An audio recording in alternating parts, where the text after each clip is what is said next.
வணக்கம். எப்படி இருக்கீங்க? நல்லா இருக்கீங்களா? இன்ற ஒரு தகவல் இன்றைக்கி.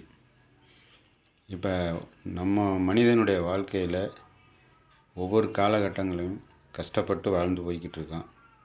இருந்தாலும் எல்லோரும் சொல்கிறதுன்னு சொல்லலை, பொதுவாக சொல்கிறேன்.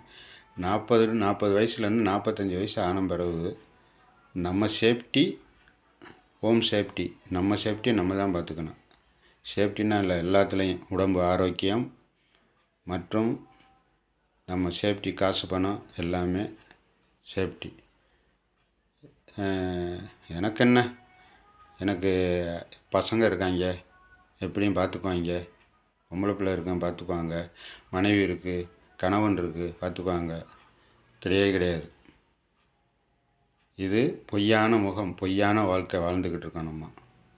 அதனால் நம்ம சேஃப்டியை நம்ம தான் பார்த்துக்கணும். ஒரு கவிஞர் ஒன்று சொன்னார், பிள்ளைகள் நம்ம மூலியமாக வந்ததை தவிர நமக்காக வரலை, நமக்காக பிறக்கவில்லை. நல்லா புரிஞ்சுக்கணும். நம்ம சேஃப்டி கண்டிப்பாக வேணும். ஒவ்வொரு நிமிஷமும் நம்ம ஆரோக்கியத்தை கவனமாக இருந்து வரணும். அதுதான் நல்லது. நன்றி.